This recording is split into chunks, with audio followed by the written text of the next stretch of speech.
eneo la Embakasi, Saku Business Park. Ili kufahamu mengi kuhusu bidhaa za Fine Touch Africa, tembelea duka la Fine Touch Africa lililo karibu nawe au utupigie simu kwa nambari 0724 615 066 au 0700 169 962. Kwenye tovuti unatupata kwenye www.finetouch.co.ke. At Fine Touch, we make it green.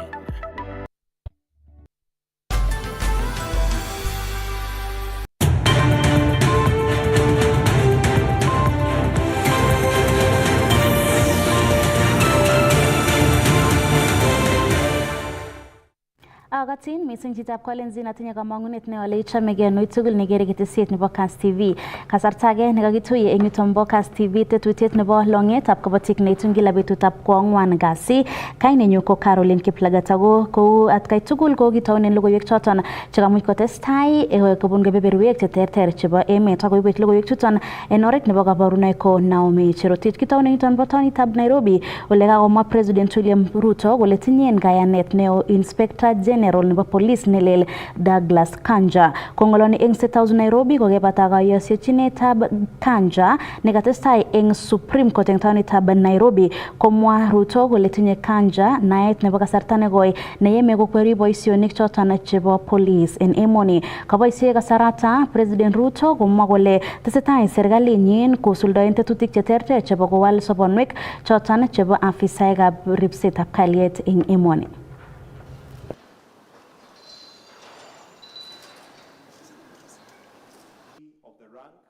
The solemnity of the Inspector General's office and the Inspector General's responsibility to maintain discipline within the force and ensure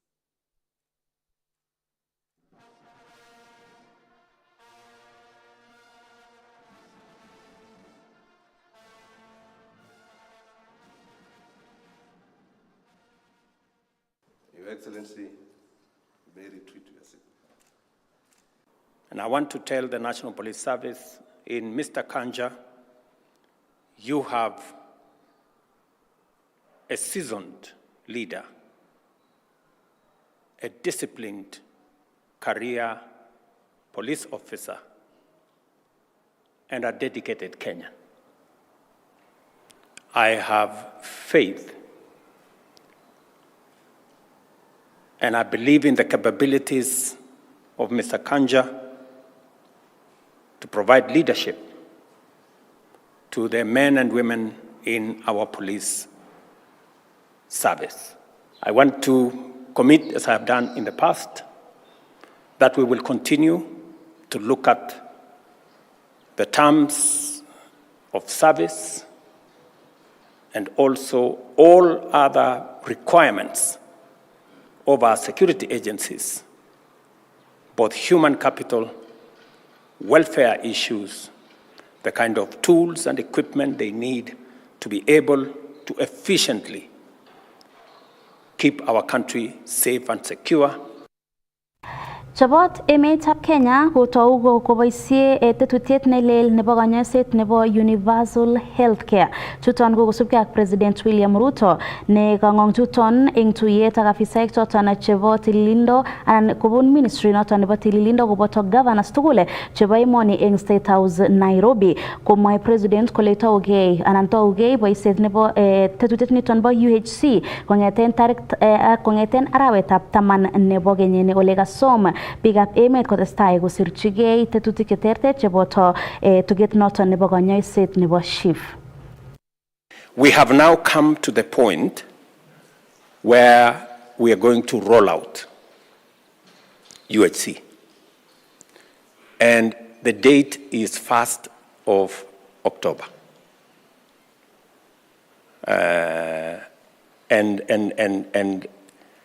we just needed to harmonize our thoughts on it. I know there's been a lot of work that has gone on between the Ministry of Health, the Council, back and forth in different fora. We have aligned ourselves with all the necessary interventions. The registration of members into social health authority is now ongoing. I was told this morning we have 1.2 million people, new people into the system. We should be able by next week to transfer and transit the 9 million members in NHIF now to the new framework, and that will significantly give us the numbers to be able to move forward beginning fast. So there are various areas that we need to hem in our thoughts and converge so that we can all get on to a smooth runway on 1st of October.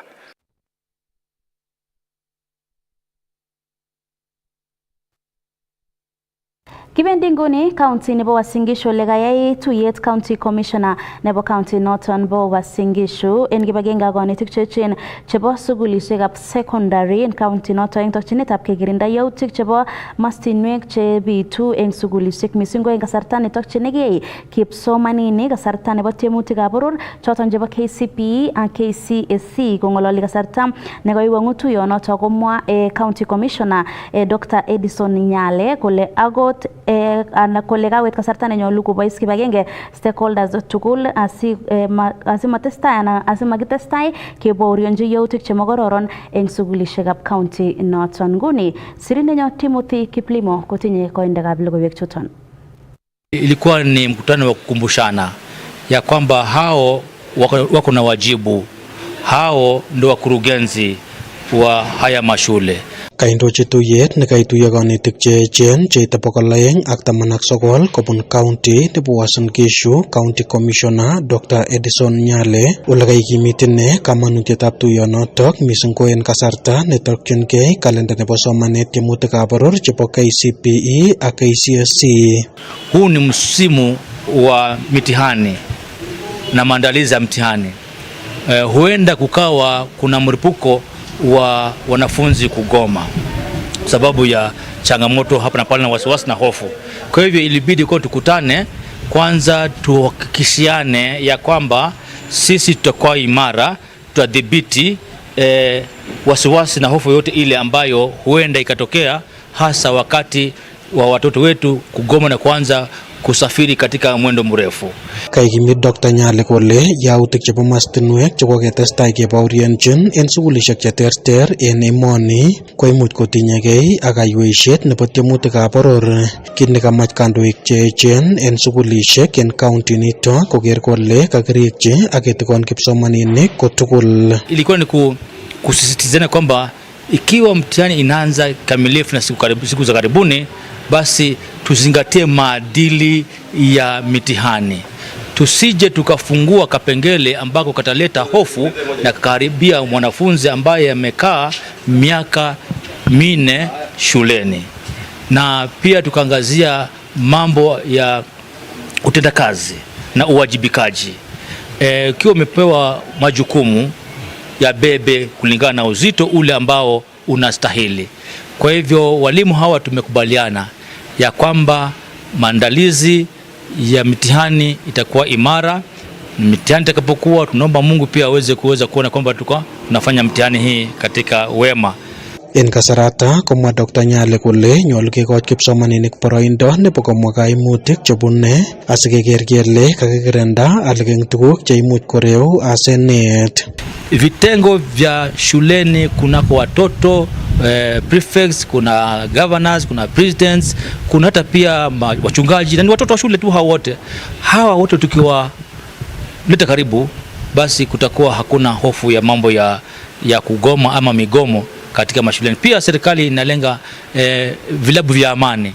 Vilabu vya amani katika mashule pia ni kitengo ambacho ukikienzi, ukikishikilia, basi hawa watoto watakuwa na maadili ambayo hawangependa kukosesha amani kwa wenzao na hata pia katika mazingira ambayo wanaishi.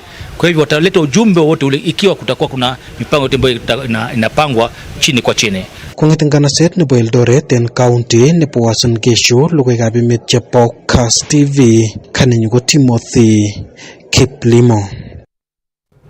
Kibendi nguni agoi Aldai County nebo Nandi ole kaisuldae kambaget kabatik cheibe chaik chekwach koba kampunitab chaik nebo KTDA nebo Kaptumo en Aldai County nebo Nandi ole konerekchi ichek beit noton nebo bonus nebo silingisiek 19 en kila kiloit. Mwae ichek kole ribe quality nebo chaik ak beit noton nebo bonus komoiyoni nemotiny. Nguni Nelson Tarbei kotinye koindokab logoiwek choton. Kaimangei kabatichoto eng chongindo kondochin Ezekiel Ruto anan Chamapuch ole kanerekyi ichek kit nekamwa ichek kole maboibochin ichek beitab bonus chebo kenyini chekoikochi ichek kampunit noto bo Kaptumo. Kokitangazanwech siling 17 ko ki biik chebo let eng dunia, ki factory nebo let nekokilipan the lowest in the Republic of Kenya, that is Chebut Tea Factory. Kokokikonech siling 17. Sababu sikenyoru tabushechu komu factory nebo Kaptumo ak factory nebo Chebut kotakotuiyotin. Achek kekese chaik Kaptumo chesire chebo Chebut. Ngeng'oe chaik 14,000 tons kong'oe Chebut 1,400 tons. Wana agenge ni mayan. Uchumi nebo Kenya kumabendi 17 shillings wakati huu. Uchumi ni Kenya saa hii mabendi 17 shillings. Ngalekab challenges chebune bichu ngorek. Nika yanda ni nikagribe kele siko toret kotokosomesan lagok. So kimeche kekonu notice, a very short notice. Factories alak kokikochi kokoe konom, kikochi Kericho 40s, 50s, kokerefyonchi biik alak kokikochi biik 30 something, 40 something, ako meyani kokirefyonchi factory ni kokikochi 46, kikochi ko 50, akonech 17. Mite wasasi chetindoi loan, wasasi have loan, tindoi loan. Aya mi mbolea, mi chito nemeche konde mwanafunzi school chep, mi green feather, mi wasasi chemi sai universities, awana pesa for their children. Kikinyalilech betusiek chechang, lakini kikemuite. Lakini kakemwa akoi rani kele makemuitoi kosiryot. Sidosiek chekitinye eng yu ko kalipanech bichu chepkondok chemi ng'ony ako chaik chekikisuplyen ko quality ako chepkondok chekongisup akichek eng mung'aret eng Mombasa ko komi barak chepkondok. Sidosiek chechang cheketinye eng factory ni. Karirte ichek nekamwa ichek kole kinyalu kotelchinkei kampunit noto bo Kaptumo ole eng kasari kotiegei kampunit noto kampunitab Chebut. Ko kakebwa yu keibu malalamishi chechoket. Ko Kaptumo Chebut ko kokeng'etu ko kiagenge. Bat kong'ete rani kesome kemeche kebeshe sikobit keaiwech beit nenyonet kosubkei ak chaik chekikese. Kinget kele kikese chaik 2 leaves and a bad. Lakini takilen kekes sai beit nekakiaiwech komanamegei. Ngeng'oe chaik kebute chaik che quality. Sokek oeng ak sundanut kobute Chebut mang'irito. Amu makoi rib Chebut quality amu matindoi chaik cheyome. Ngap komemuchi Chebut akot kong'a chaik ne lazima keib chaik kobwa nyikeburuke chaik chok che kororon. Kiketun ga Chebut kenyisiek 14 ak kwo barak. Kokoyam kebesye. Ngolipan Chebut bonus chechwa, kolipan Kaptumo bonus chechwa. Kou yo lipani Chebut mushara chechwa ak kelipani mushara chechwa. Karuptenit MCA nebo waditab Kaptumo Kaboya Isaac Mospei nekamwa ine kole eng iman konyolu kobor neregek kabatichoto kosubkei ak alyetab chaik nemite ng'ony angani kampunisiek alak chetelejin serikali. Kongelipan bonus ain kelipan bonus chemi ng'ony ako beinyo ngolimbo world market kocham ko kararan beinyo. So kakibwa kele ngot ko reason ko Chebut kui kokoro wakulima kokakisom anan kakidemandan within 14 days kemeche kebeshe ak Chebut sikonyor wakulima chechok beit nedisovani. Kosubkei ak nito koyomis ichek factory manager neindochin kampunit noto bo Kaptumo Benjamin Muko ole borchinkei ichek kwalda chaik chemite siretab Mombasa ole kacher ine kabatik kokes chaik chemite barak quality asikobit kotoret nito. Chai wakati iko mingi una expect bei iteremka kidogo na wakati iko kidogo nayo ipande juu. Yes, and that's normal. So ile bei iliweka pande ya Central waliweka 280 270, lakini hawa juu ya ile quality wanachunanga. Ni lazima tujadiliane na tupate mwelekeo ili quality tunasema ni nini, na uzuri hata serikali imeingilia. Kong'eteke county nebo Nandi logoiwekab emet chebo Kass, kainenyu ko Nelson Tarbei. Kotagemite ak kabatik chebo chaik nguni kibendoi county nebo Bomet ole kosubkei ak kasimchinet nekisimchi kabatikab chaik chebo factorit nebo Motigo kobun Kapkoros Group of Companies kibesio legutanan accounts chebo factories chemito en kampunit noto ko kakongat PSN Ministry nebo kabatisiet Dr. Paul Rono kole kiwendi kibestos legusiekab factories choto kamwa PS Rono kole nyolu koteljigei factorit agetugul misingo eng namunet nebo chepkondok koyorore sirinenyo Festus Rono. Kongololi en Motigo Factory komwa PS nebo kabatisiet Dr. Paul Rono kole wendi kibestos legusiek anan accounts chebo factories chemiten en kibagengeit nebo Kapkoros Group of Companies en oret neyanat ak netagunot en kebeberwek tugul kit nekoikochi kasubet MP nebo Bomet East Richard Yegon Unwet. Amoche ale ngalekab Motigo ak Kapkoros accounts ke separaten haraka. Maunon amache ale kebendi ta akonyoni ruaratab taman ak oeng. Amache oborwon payslip nengwong neboru kole anonye. Maunon korochob committee akale ochokyin akotar. Ngalekab bonus ko kobra amwa aba komomi ak nenyun. Ole mwoe kele yokirote. Ole njibichu KDDH chui chairman ak body ko mwane bako kile chekuo ngalechu to machechu.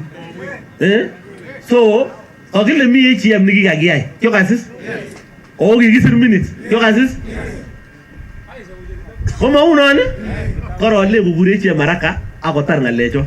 Into the farmers' plight and going forward I think separation of accounts is the way to go. And that is why we are here. I think it is something which is going to be mentioned and the PS must have said everything in details. And the farmers are going to listen to all those informations. Kates komwa ine kole kiipchin kakwautik chekimen chi agetugul netinye ak chorset ak ngemetab mashinisiek chekibimonen chaik. Mashinisiek kewole weighing machine. Wakati tukolonyone PS konde line. Amocho ningependa kusema siku ya leo. Wale wakora na wale clerk yenye wanaumiza wakulima kwa maneno ya weighing machine. Kubadilisha pay, kubadilisha kilos. Ili ukiona yule mtu baada ya wiki mbili au miaka mbili au miaka moja amenunua Probox kwa sababu ya mali ya mkulima. Hiyo maneno ikome na nimemwambia bwana kwa HMS na regional manager. Hiyo maneno nimesema na ni ya mwisho. Sitaki kusikia tena Kenya msima mkulima ya majani chai ati amepeleka majani chai, amepeleka kiasi fulani na kuna mkora mwenye anaenda kuweka weight ingine na kutamba with the machine na bado hapo kwa kasi. Hiyo mtu atoke haraka tukingangania kuweka yeye kotini. En kasaroton konereki ine yautiet nekokibeten sabet neran agenge en factoritab makokosiek en Konoin kosubkei ak kambaget nekokiyai kabatikab chaik konerekyin beitab bonus nekowo ngwony. Factory nenyo nikiteche boisiekyo, nikisereti, nikikisomanen kotor keng'ole kele bel factory. Amun nibeli iibone chaik koron. Iipchini makora yan age. Konais matonge ng'alek. Ongibur neng'om ako kokokepangan ngalechu kepangan koba taa kole komatoitole ile mi kit neu kinde kotaa koba line. Kong'eten county nebo Bomet logoiwekab emet chebo Kass TV kainenyun ko Kibendi county nebo Kericho ole magat en kandoinatet nebo chamainik cheterter eng emoni kotakotesa kanapta boroinwekab kwonyik eng chamainik ako chimnatet koboisiechi emoni ak chamaisiek cheterter chuto kosubkei ak executive director nebo kibagengeit nebo Uraia Trust en emoni Oliver Wahindi nekamwa kole boisie ak kibagengeisiek cheterter chebo UN Women ak Global Affairs Canada asikosulda noto. Rusirindenyo Robert Sile ak ripoten koindo. Kamwa Executive Director nebo kibagengeitab Uraya Trust en emoni Oliver Waindi kole kikoborgei en emoni kimnatetab kandoik che kwanyik en counties che gavanaek kwanyik en emoni. Wamama wana uwezo mkubwa sana wa kisiasa, na tunavyoona vile vile kwamba county kadhaa ambazo zinaongozwa na wamama ni county ambazo zimepiga hatua kubwa sana za kimaendeleo. Ndiposa tukapata changamoto kwamba tukiwapa wakina mama uongozi katika nafasi hizi za uongozi, tuna imani kwamba itakuwa ni manufaa si tu kwa watu wa county bali kwa nchi yetu kwa ujumla. Kosubka Waindi kotaban nebo bitetab keny nemokonyite kwonyik ko kandoinatetab chamainik en emet kotomo kokochi boroindo chepyosok. So it is not true that culture and traditions are actually the biggest handicap for women. The biggest handicap for women are the men who are controlling the vehicle for elective politics, and that's the party politics.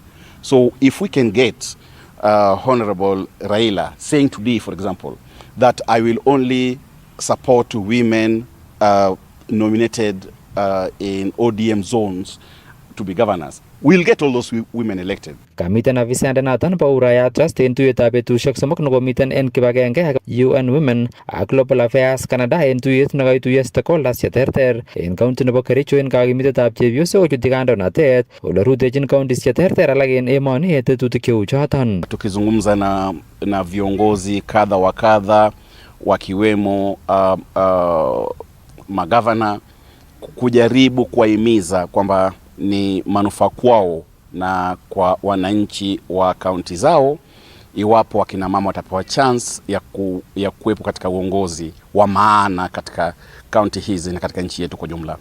Kwa hiyo tuna imani kwamba baada ya kaunti hizi 7 nitatafuta rasilimali pamoja na wenzangu kuhakikisha kwamba tumepata rasilimali ya kutosha ya kufanya uongozi huu uenee katika nchi nzima.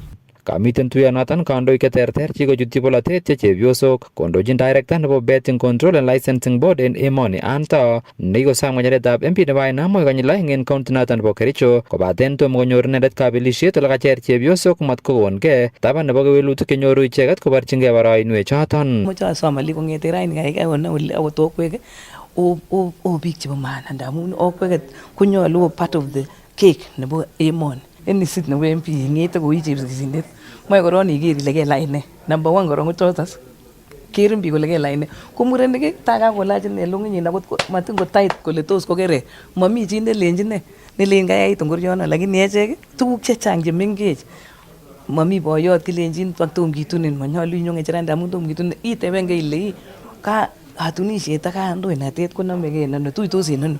So challenges cheu chono chang nia kotamwaun akot kerat metit kolyan chang but nyolu imuite. Kong'eten county nebo Kericho loekab emet chebo Kass, kainenyun ko Robert Siele. En county nebo Uasin Gishu ko kakolumda kibagengeit nebo kanyoik cheisuldoe kanyoiset nebo miondab seriat anan cancer kibagengeit nebo Oncology Nurses Society of Kenya newendi kotoreti eng chikilet kanetisiet ak kanyoiset nebo mionwek choton en kebeberwek tugul chebo emet. Nguni sirindenyo Isaac Kogei kotinye koindab logoiwek choton. Kongololi kasarta nekalumda kibagenge notok bo kanyoik anan Oncology Nurses Society of Kenya kibagengeit newendi kotoreti eng chikilet toretet ak kanyoiset eng biik chotok chemokyingei kerichek chebo ng'wonetab seriat, komwa Dr. Roslyn Okumu, president nebo newly launched Oncology Nursing Society, kole kikotestai kobun uindo neo mising biik chotok chetinye miondab seriat, kou notok konyolu kobit kakuyet eng oret notok nebo kirindaet. Anticipation of having subspecialties in oncology nursing to begin with nurses in cancer prevention, and they'll be able to reach out and go to do cancer screening and create awareness and mobilize people. In addition to the efforts that the government have been putting on community health promoters, the nurses will work closely with them, and I believe that through the Ministry of Health and the National Cancer Institute and the Oncology Nursing Society, we will be able to impact cancer care in terms of prevention and control. Then we're going to go into the treatment. And you know, cancer treatment is so broad, always getting new researchers coming in every day. And with this, we need to go to subspecialties for organ-specific cancer treatment or system-specific, whereby you're going to have nurses who are going to specialize in reproductive health cancer, and they're going to also specialize in breast health, and they're also going to specialize in hematology, oncology, and we are also going to have nurses just specializing in radiation oncology.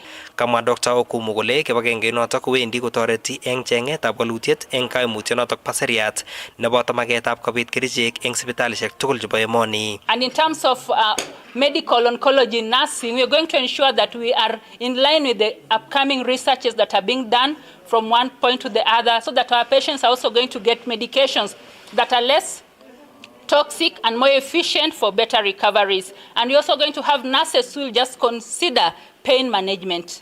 Kaboishe kasarata kosom serikalitab emoni kokochi boisiet kanyoik che kikosomonji ako tinye kakuyetab mionotok bo seriat eng notok nebo kotoret biikab emet ole mwoe kole sirotin kanyoik 300 kityo eng emetab Kenya. Human resource. Although the training is happening, we know our population is so large. As at now, we have only 300 nurses trained in oncology nursing, and again, courtesy of J&J, that's why we had lots of diploma nurses trained in oncology. We've also had a few nurses trained at master's level. So we've had a need to ensure that nurses are trained. But the challenge is, no matter how much we train, they're not employed. But in addition to that, there is wrong deployment. Akot kunotok kobun ministry notok nebo kanyoiset eng emetab Kenya komwoe kole chobotin korop eut tetutyonotok kalumda kanyoik chebo nurses eng emoni chetinye naet eng kanyoisetab mionotok bo seriat ole bendi kosuldoi magutikwak tugul. My name is Dr. Judith Awinja, and I head nursing and midwifery services at the headquarters, at the Ministry of Health headquarters. So as a government or the Ministry of Health through the government through the Ministry of Health, we just want to confirm we are going to support the society 100%, because cancer, as you know, is third killer, third to infectious diseases and cardiovascular. So we are really committed unto this, and this is why it is singly put in the Social Health Authority and the Insurance Act, so that we can support the oncology management, oncology treatment, and everything pertaining to oncology. We have subsections, as she has said, and the Ministry of Health is committed to supporting. Kong'eteke taonit neo nebo Eldoret eng county nebo Uasin Gishu, logoiwekab emet chebo Kass, kainenyu ko Isaac Kogei. Ketesetai ko oret nebo kekanapta ribset nebo beek ko kaityi kayonjinet emetab Netherlands ak emoni netokchini kewal taonitab Nakuru koegu agenge eng cheboisien komie beek mising ko choton chebo ropta, kamwa minister nebo beek Eric Muriithi kole kayonjinet nekaityi ak emet noton bo Netherlands ko asi kotoret county nebo Nakuru en muswoknotet nebo kasari nebo ketach ak keboisien komie beek choton chebo ropta komait kewekta nyanjet. Komito kora en tuyet noto cabinet secretary ko yekomwa noton nebo beek Eric Muriithi koboto kiyokindet nebo emetab Netherlands en emoni koboto governor nebo county nebo Nakuru Susan Kihika.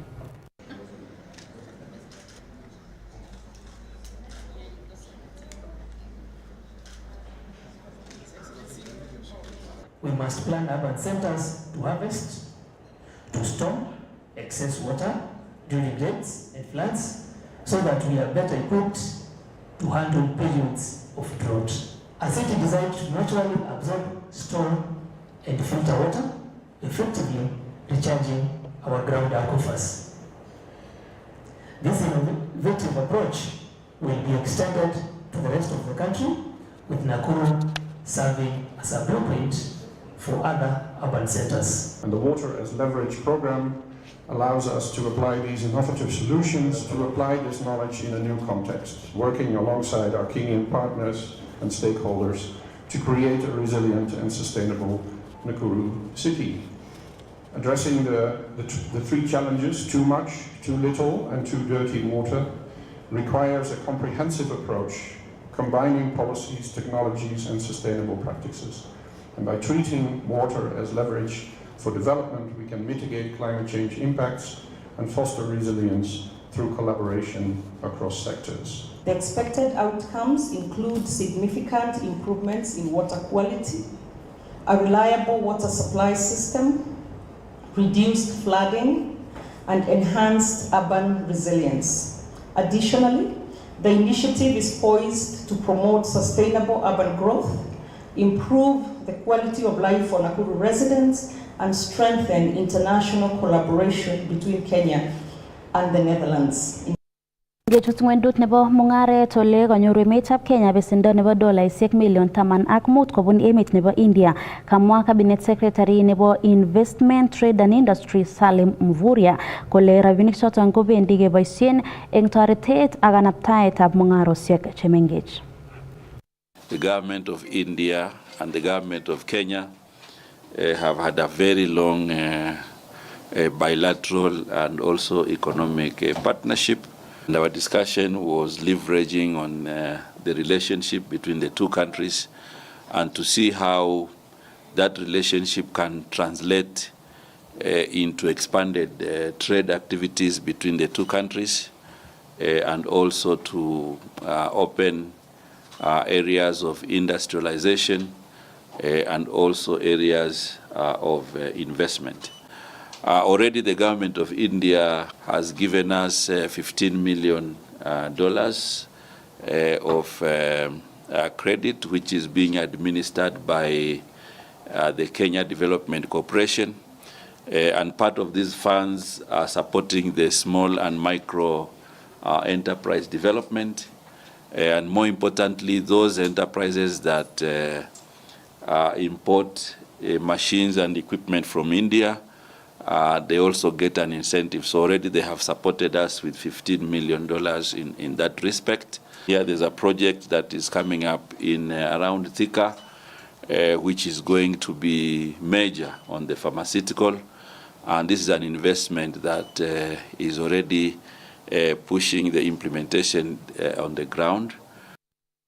Kiwangzini yoto sitab kwalenzi logoiwek chebo emet chekaitunen inguni kongeten studio nebo Kass TV kobun tetutiet nebo longetab kobotik. Kainenyu ko Caroline Kiplagat, amagun kiy agetugul nekararan testai iker Kass TV kimnotet night. Nekobit logoiwek chuton en oret nebo kabarunoik ko Naomi Cherotich.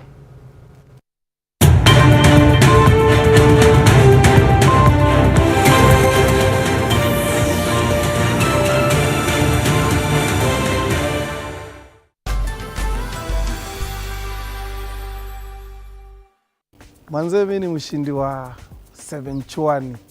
Nilidaka na mamiri. Nina furaha manze mbaya sana. Na nimejua story ya daka through murio wangu ni dere wetu keza wanchwani. Manze nimepigiwa mana. Dakika chache tu hata ikuenda sana. Draw imetoka. Manze nimepata raki namba manze. Manze nina big plan. Nina watu inafaa nilipie chuo, nina kandae nafaa niamshe, nipige tu biashara, na lazima niendelee manze kuwekelea manze. Nasikia fiti manze. Nashukuru God sana, na pia nashukuru daka manze. Nilipigiwa simu nikadhani ni jokes. Sasa hivi nimeamini manze. Nasikiaje fiti. Nenda kwenye paybill 440440 account Kass. Amount cheza na shilingi 20 hadi shilingi 2000 na ushinde mamilioni. Daka mita kuwa bingwa.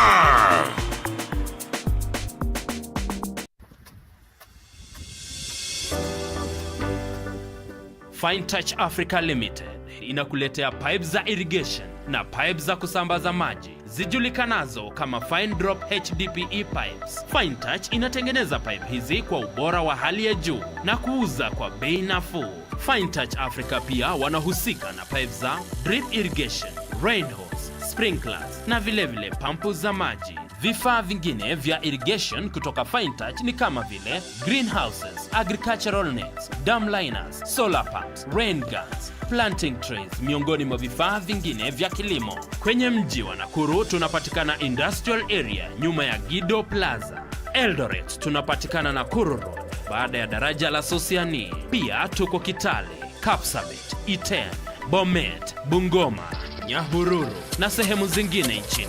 Nairobi tunapatikana eneo la Embakasi, Saku Business Park. Ili kufahamu mengi kuhusu bidhaa za Fine Touch Africa, tembelea duka la Fine Touch Africa lililo karibu nawe au utupigie simu kwa nambari 0724 615 066 au 0700 169 962. Kwenye tovuti unatupata kwenye www.finetouch.co.ke. At Fine Touch, we make it green. Asante kwa watu ya Daga, lakini vile niliona hii mchezo nikaanza kucheza na nimeshinda kwa shilingi 30, nimeshinda shilingi 150,000. Watu wa Daga, asante sana, mbarikiwe sana. Hili ni ya ukweli, naambia wenye wajacheza wacheze. Hizi pesa niko na shughuli ya school fees tena na kuongeza kilimo yangu. Nasema tu ni asante. Nenda kwenye paybill 440440 account Kass. Amount cheza na shilingi 20 hadi shilingi 2,000 na ushinde mamilioni. Dakamita kuwa bingwa.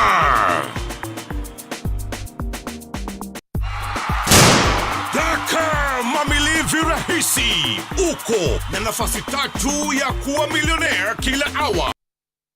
This September, endelea kufurahia na Star Times. Discover your love language on our amazing channels all month long to enjoy intriguing telenovelas from all over the world daily. Renew your subscription today and endelea kufurahia na Star Times. Watch Filipino melodrama The Fake Life. Serious. We really need to focus on this mission. Get charmed with our Indian drama Soulmates. Get lost in legendary love in Chinese fantasy The Legend of Shen Li, and Turkish drama Lost in Love. You can also catch fresh episodes of Stepmom on Rebo TV Plus every day at 8 p.m. Renew your subscription today and endelea kufurahia na Star Times. Buy the DTT decoder for only 1,199 shillings and top up 500 shillings to enjoy unlimited entertainment on the classic bouquet. You can also link your decoder to the Star Times on app to enjoy unlimited entertainment on the go, anytime, anywhere. Star Times. Enjoy digital life.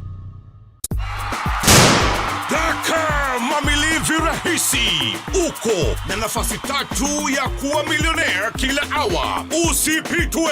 Cheza Dakar. Ushike mita yako sasa. Chagua nambari zako 4 za bahati and win up to 10 million every 20 minutes. Nenda kwenye paybill 440440 account Kass. Amount cheza na shilingi 20 hadi shilingi 2,000 na ushinde mamilioni. Dakamita kuwa bingwa.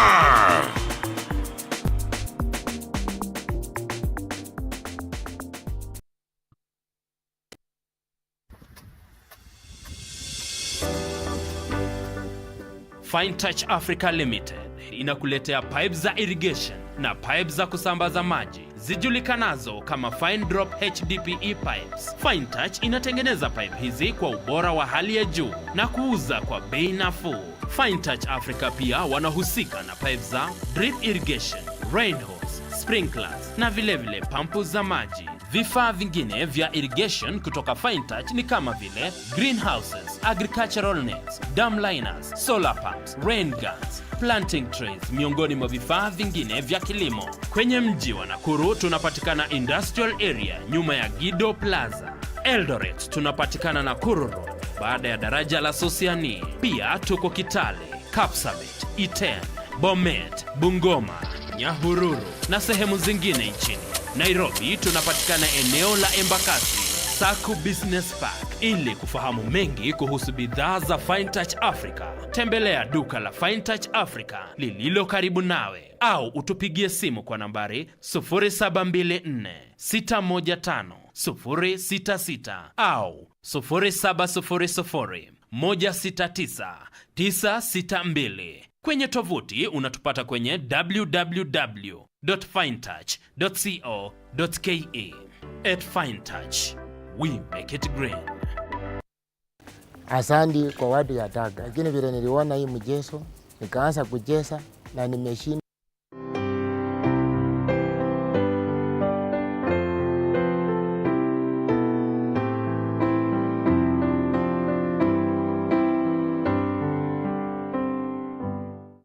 Chamge gerindenyun nebo Kass Tv en tugul ole gerenan kigurenan Bishop Weldon Koech en kanisetab BBC Pentecostal and Prophetic Church en Ng'onarot, Kericho County.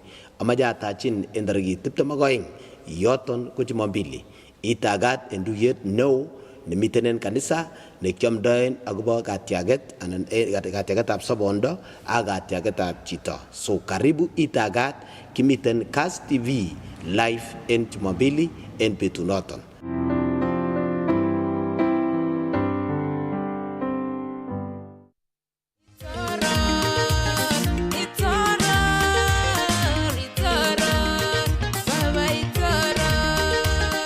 Chame gela suche sogi chame baba. Engainek chu kekurenon MC Mwalimu Yator Abuno Baringo atienindetab tienwogik chekilaswen ak ketororen Jehova. Chame gela suche sogi chame baba. Chame gela suche sogi chame baba. Atochok Sunday nieni pa tarik 22 araptab sokol kenyini ketinye ak Samson Kurgat eng kipindit ab Bongitoror. Ituti baba, ituti tesane baba ige.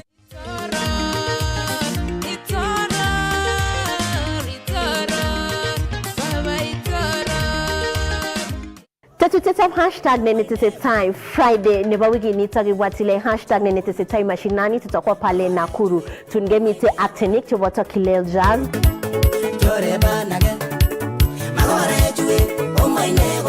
Bruni Star Titane tomongo ginau Titane uyango ginau Ak Second Junior Ekolongo sek Age undu sek Achamin bepi Korage ostini teninde tunotoa was Shuttle Sisters. You know that I'm put in the side of Musiki Magic. Vibes anango mix moto komite one and only DJ Redmond. Iwatile crew toko leba hashtag nenetesitai tungemite for ni Nakuru County omite aganendet Jackie Arusei.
Asante. Umecheza tatua tatu kwa muda gani? Niko na miezi kama 3 hivi. Kameingia kitu ama bado? Bado. Haujawahi kupata kitu? Sikupata. Ulikuwa ndani ya tatua Bonanza live. Ukaamua? Nikaamua kuspin. Uliamua kuspin? Alafu baada ya kuamua kuspin nikafanyaje? Nikapigiwa simu nikaambiwa mimi nimekuwa mshindi wa solar panel. Solar panel. Fanyaje labda? Pale niko na kanyumba. Nimekaenzeka mahali. Okay. So nitaenda niwekelee pale na mambo iende vizuri. Mambo ya token. Token hiyo tumemalizana. Umetoka huko? Tatua imetatua. Tena kwa mpigo zaidi. Kuna yule anatazama sasa hivi unamwambiaje kuhusiana na tatua tatu siku leo? Ningependa kumwambia kana kwamba tatua ni ya ukweli. Na ni rahisi kama kama 1 2 3. Usitupe mbao, nenda kwa M-Pesa, weka paybill number 150 150. Chagua nambari zako 3 za bahati kati ya 0 na 9 ukifuatanisha na neno Kass.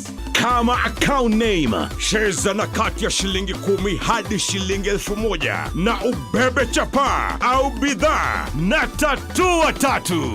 Over 18s only. Gaming can be addictive. Play responsibly. This message has been approved by the BCLB.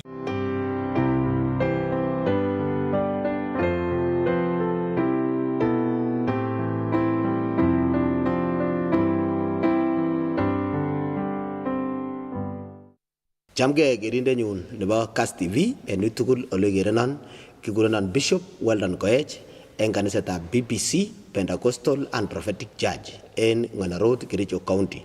Amache atachin en tarikit 22 yoton ko Jumapili itagat en tuyet neo nemiten en kanisa nekiamdoen akobo katiaget anan katiagetab sobondo ak katiagetab chito. So karibu itagat, kimiten Kass TV live en Jumapili en betunoton.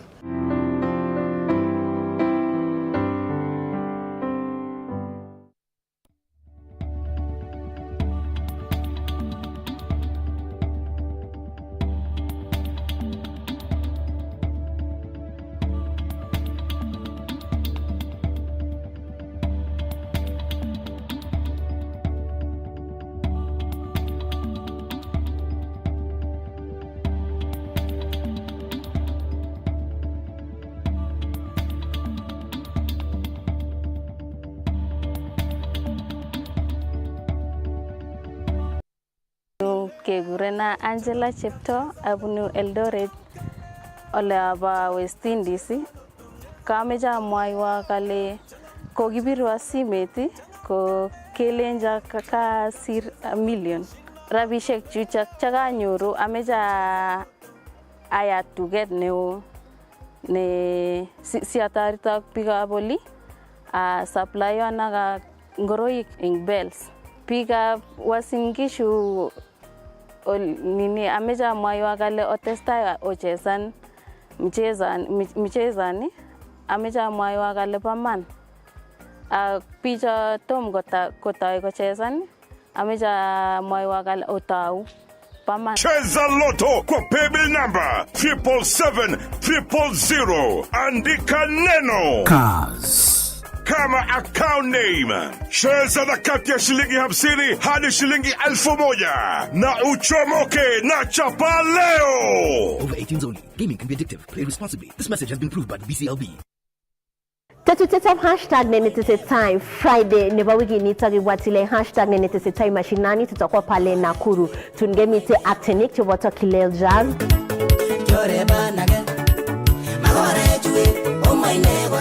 Bruni Star Titane tomongo ginau Titane uyango ginau Ak Second Junior Engolongo sek Age unyu sek Achamin bepi Korage ostini teninde tunotogo Shuttle Sisters.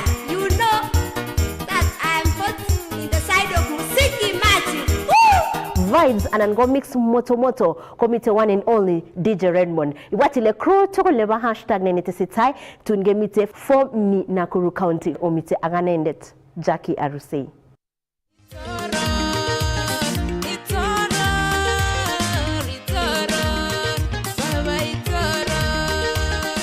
Chame gela suche sogi chame baba. Engainek chu kegurenon MC Mwalimuyator abunu Baringo atienindetab tenogik chegilasmen agetororen Jehova. Chame gela suche sogi chame baba. Chame gela suche sogi chame baba. Atochok Sunday nieni pa tarik 22 arawetab sokol kenyini ketinye ak Samson Kurgat eng kipindit ab Bongitoror. Ituti baba, ituti tesane baba ige.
Chitab Kalenjin kimite yu ak Elijah Otieno ne inen ko boisie imuch kekure kamoingon moingonik choton chetinye sekemik kokere kole teptoi ano agoi kasarta noton nekait kekes kumiande en moingonik ak ing yu kimache asikororwech boisionik chi tugul chetesentai inendet eng sekta noton ko tugul ko kekushini kong ole kimongunoi kumiande. Karibu sana Elijah Otieno. Labda tu kwa kifupi tufahamishe wewe ni nani na shughuli yako hapa yote ni gani? Mimi ni Elijah Otieno na mimi niko in charge ya apiary management na pia processing plan ndani ya Wayakway Beekeepers. So that's our company. Yeah. So ukisema uko in charge of apiary kwa mwanzo, mtu mwenye ambaye haelewi shughuli zako kwa hiyo side one. So apiary it involves the keeping of bees. That's where we keep our bees. Okay. So keeping of the bees involves also managing the area and also doing inspection of the hives and also maintaining the entire environment of the apiary. Yeah. Hebu tuambie asubuhi ukiamka shughuli yako ya kwanza inakuanga gani na utupeleke tu tuchore picha vile siku yako inakuanga wakati unafanya kazi huko. So in mostly we do our inspection morning hours. So but inspection goes within a time frame of 1 month. Okay. That's when we do inspection. But besides the other days, we mainly do with the maintaining of the apiary in terms of clearing the environment.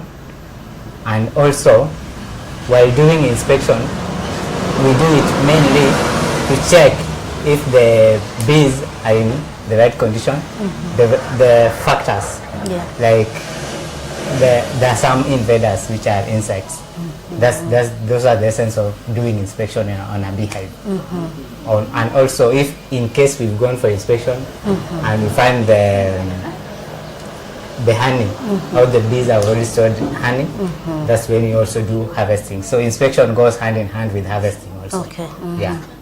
So uko apiary ni place ama sehemu ambayo lazima kwa kila siku ufike pale uangalie kama kila kitu iko sawa. It's not on a daily basis. Okay. Yeah.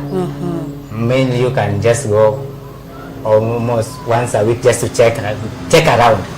But after you've done the necessary cleaning and these other factors, you don't need to go. And now that's the advantage that we have with beekeeping.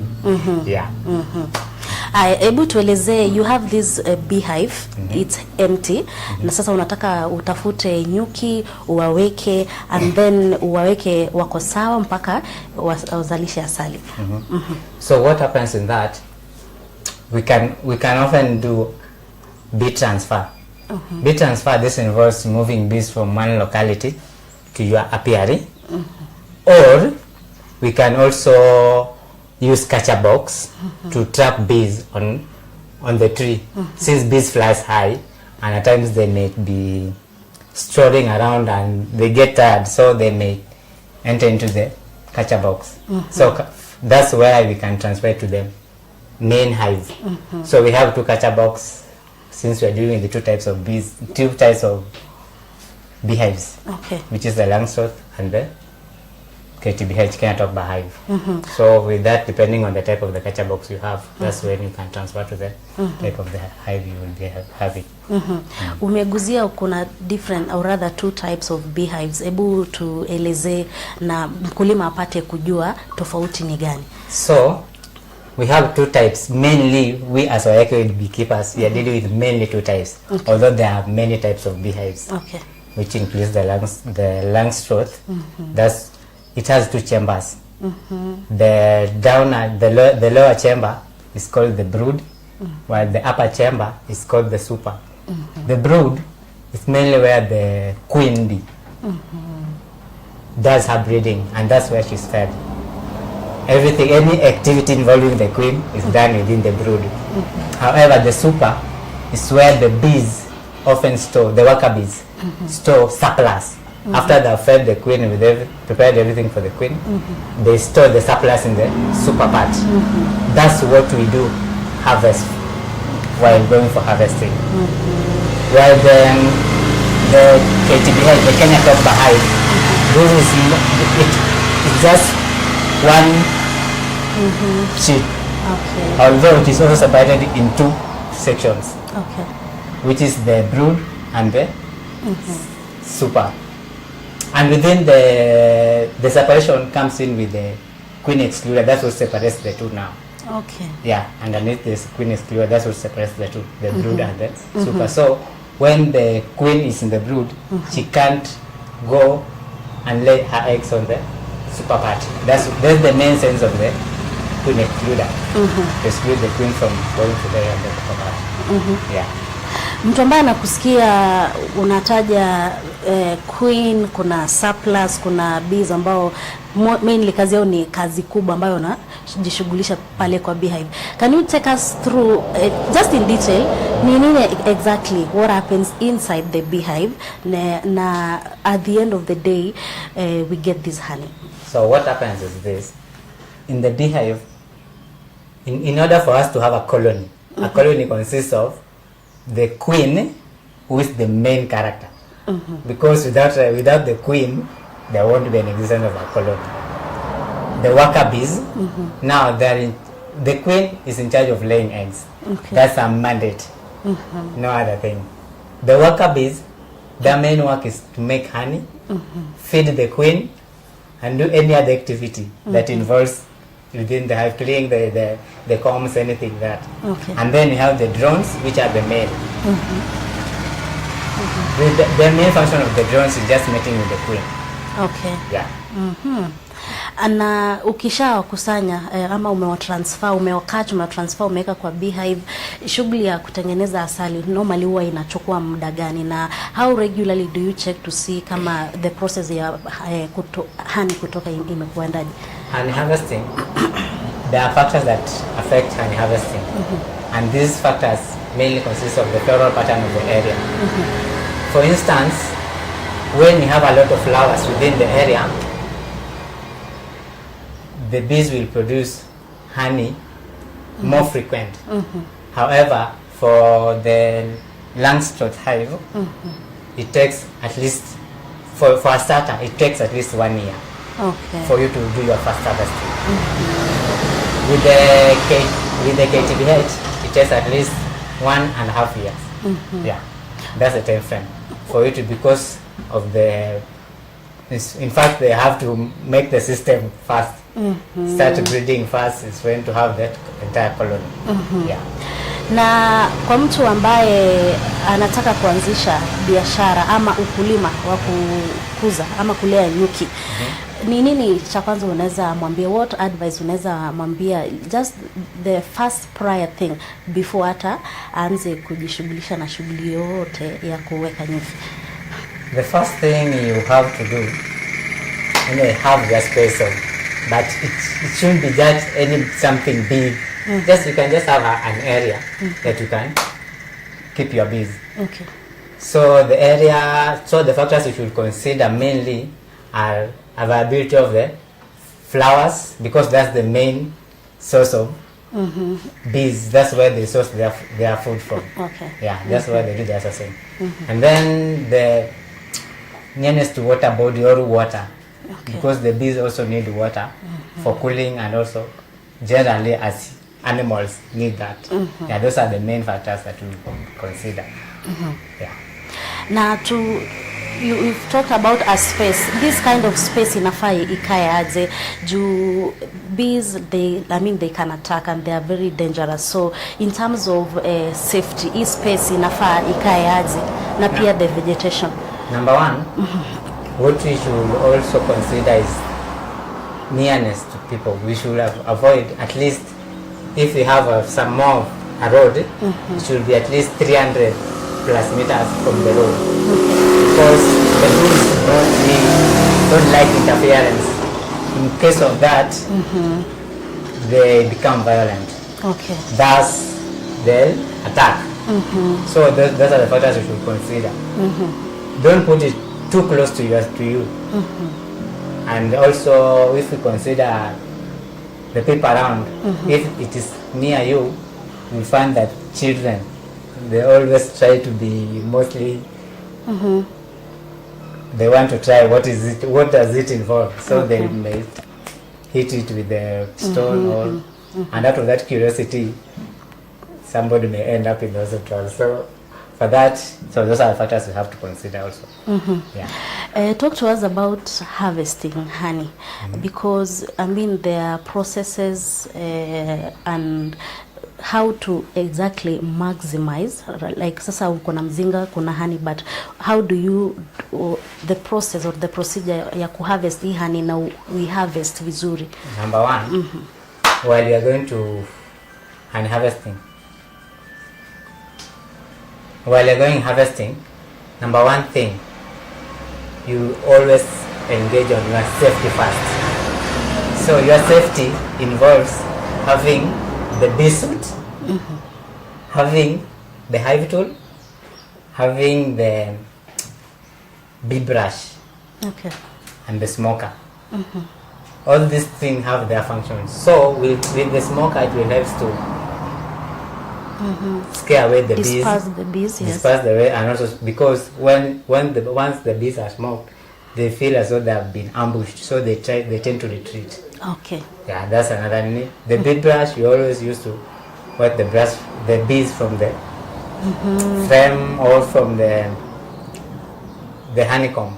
Okay. So yeah, and then the hive tool, we often use it to open the hives, since there's something called propolis that the bees use to stick. It is more gummy-like. Now this is our processing plant, and in this processing plant, this is the honey warmer. This is where we refine our honey. So this is where we switch it on.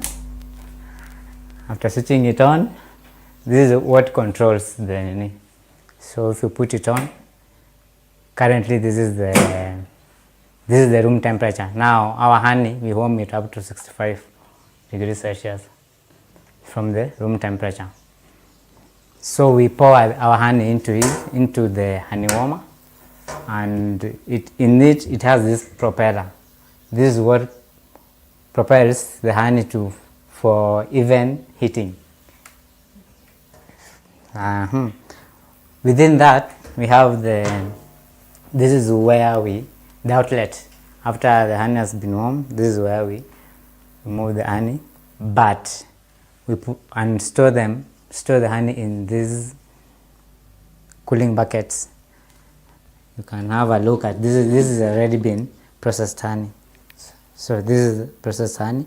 We store it cooling up. The essence of storing it in a cooling tank is for honey to refine itself, because it's self-cleaning. So anything that will remain afloat. Within this honey warmer, let me work with the honey warmer. This honey warmer has two layers, the outer layer and the inner layer, although there's this center. This is where we pour our water through this funnel. That water is what heats the honey, but indirectly. You don't heat honey directly. So with this thermoheater, if you turn it on, the thermoheater heats the water, and that's what warms the honey. Mostly the essence of warming honey or heating honey is to increase its self-life. Yeah. So because honey, if it hasn't been warmed, it will crystallize easily or faster. And with most people, since they don't know much concerning honey crystallization, so they tend to say that it has gone bad. However, crystallization is one way that honey preserves itself. Honey, its lifestyle is infinity, because isn't it was said back in Egypt, around under the pyramid, honey was found, but it was still fit for consumption. So its lifestyle is infinity, but it preserves itself by crystallization. That's why honey crystallizes. What happens with expiry date? Anything that is being consumed and it's regulated by the government, that's where we often put expiry date. But generally honey has no expiry date. Yeah. So basically what happens here is just the warming and then it cools down here. Yeah. Now after here, or are there other activities that happens here? You know what happens? Okay. From removing it from there, we often use this double sleeve. This is what you seal honey with. Okay. And you also use this here. This is what helps in making the honey to be finer and smooth. So that's the essence of mostly using this double sleeve. And also to remove some of the, like more often you'll find that some bees in it after while you are warming, because, and also the combs. Okay. So that works. Although the wax will have melted, but when you sieve with this one, at least all the wax remains on the double sieve and the cloth. Okay. So that's what helps us to find the perfect honey now, that is refined now. Okay. Yeah. Now take us through after cooling down here. Then what happens next? So after cooling, we have this now. This one is ready for packaging. Okay. I don't know. Anyway. Anyway, so this is the machine I use for packaging. For instance, this is 300 grams. Okay. So I have to know the weight of the container in order to put the right quantity of honey. Okay. So since it's 300 grams now, currently it's reading at 40 grams. Okay. So 40 grams, so I have to put 340 plus 40 now too. So this is what it entails.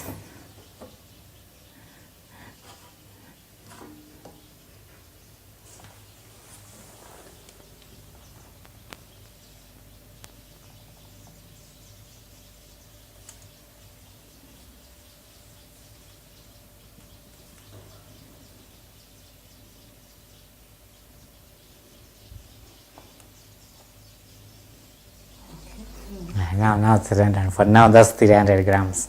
So at our shop, we'll get this 300 grams at 250 shillings. Okay. Yeah. Yeah. I also seal them, like the squeeze one. They also have seal, so we often seal it.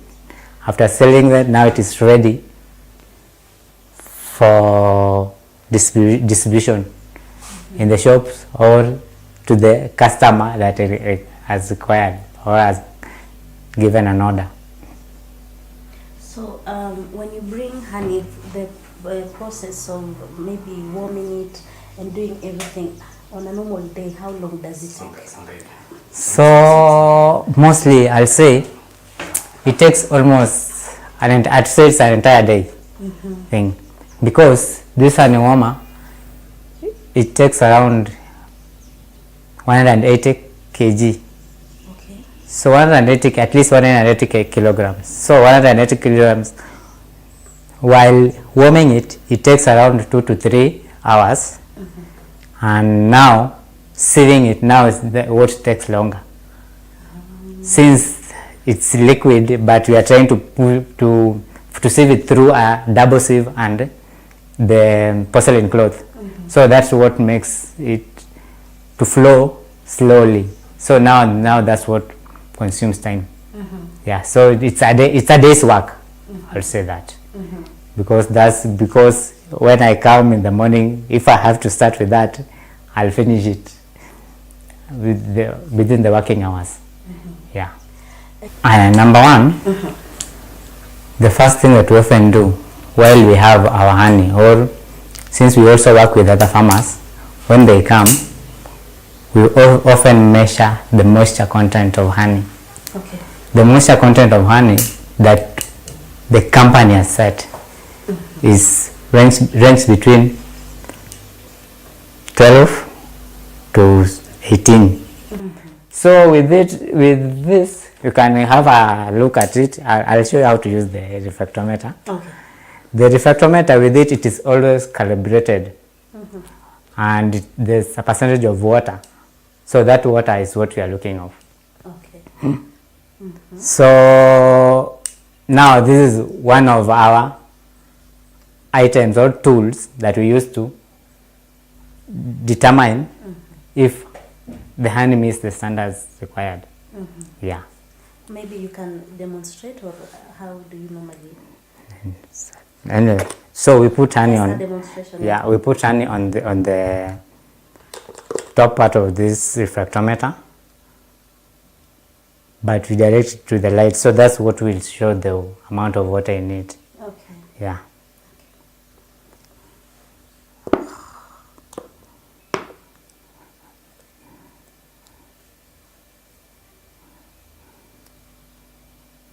So if you look into, you can also, I can look at it. yeah, So what am I looking for? You are looking at the part that is marked to water, and that blue line.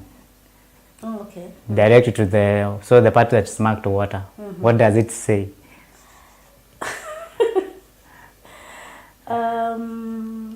What's the reading? The lower part, it's at 14. Yes. 14. Blue in a bit at 13 and 14. Yeah. Yes. Now, to me, from what you've seen, now it is between 13 and 14. Yeah. So to me, it's 13.5. Yeah. Now that's the amount of water in it, or the moisture content of this honey that we have.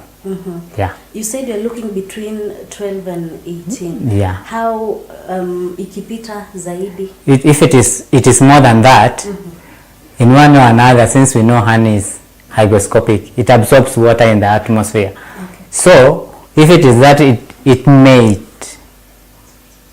absorb more water in the atmosphere, thus goes bad, or it will turn into monotina, and that's what we are not. We don't want that. We are dealing with pure honey. Okay. Yeah. And you mentioned unapata asali from different farmers. Yeah.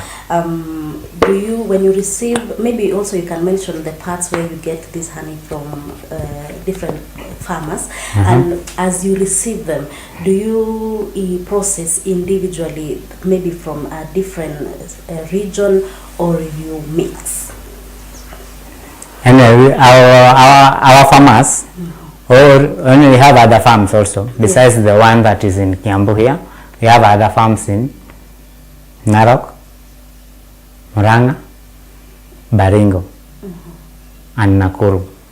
So all this honey, when it is brought, we don't mark that this is now from Murang'a, or that's what we are. We always blend it together to give you the perfect honey now that has been mixed from different regions. Do you know different regions have different flowers, and so it has all the necessary minerals, or also taste may also vary. Yeah. And in your expertise, do you think the mixing of the different honey from different places has maybe helped you guys to really go beyond than the regular honey everyone is selling out here? What has helped us to move a step ahead of other competitors is that our assurance. Once you buy our honey, we assure you that you are buying the right thing. And we also advise somebody, in case of any defect, you should come with what you've bought from us. So that's what has helped us. And also mixing it with mixing the entire honey from different regions, it has helped because we give you the perfect result of honey now. Because we will be giving you different minerals, different flowers. As unlike if we say that we are mainly dealing with area like, say, in Ukambani, mostly we are dealing with acacia, so in for that instance it won't be that. But now if you blended it together, I think it gives you a perfect taste, perfect.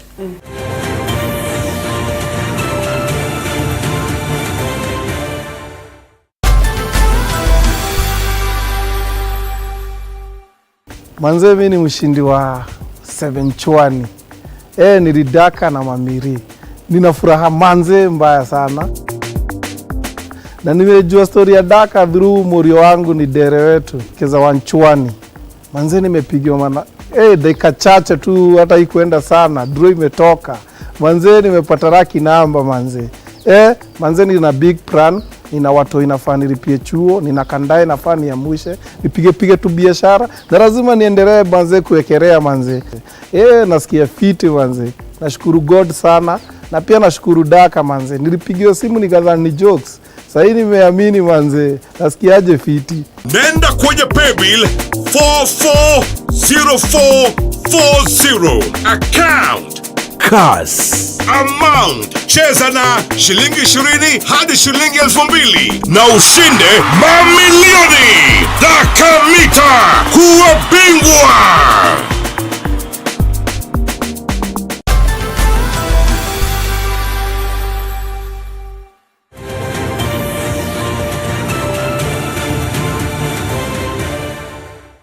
Chitab Kalenjin engyo ko kimite ak Eric Kamau.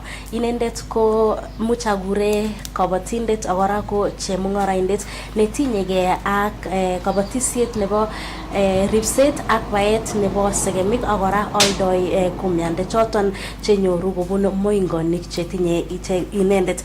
Ak ngoni kimeche kityo asikengalan ak inen koarorwech kole tos kitoundano kabatisioni agora mungaret agoi nguni ko tos testoi ano ako tos ne neimuchi komwochi barnotikab emoni mising ko kochutyi en kabatisiet en kasari mi rorunet neo nebo boisionik en emet.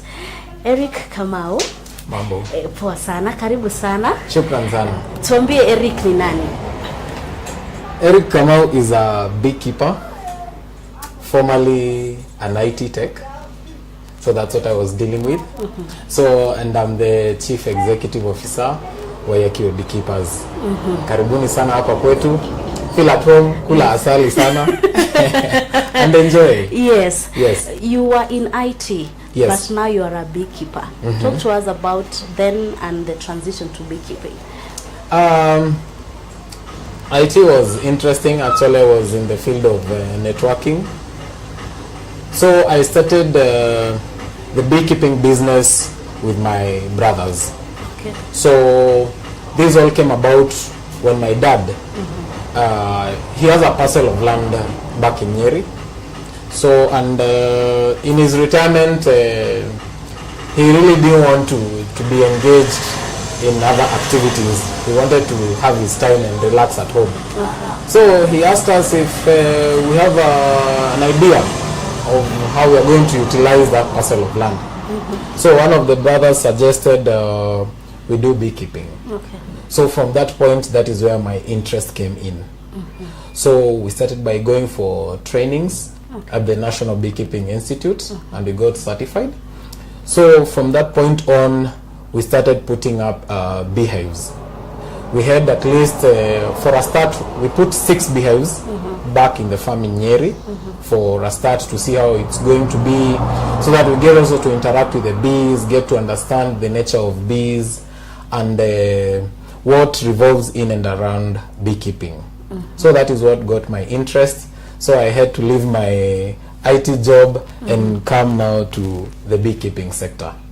Yes. The switch from IT to beekeeping, and what I'm hearing is you had the training first before dwelling or indulging yourself fully into beekeeping. When you talk about training, what exactly did you go for? This training, you're basically taken into understanding how you handle your bees, how you get to assist your bees to maximize on production, how to be able to handle the product, because you find that this is an edible product. Yes. It's something that a human being is consuming. So if it is mishandled, you might be giving somebody what is not of benefit to them.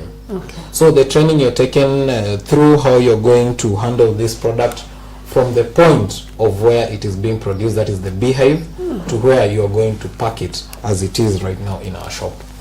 Yes. So you're operating from a point of knowing and a lot of information. Exactly, and mentorship as well.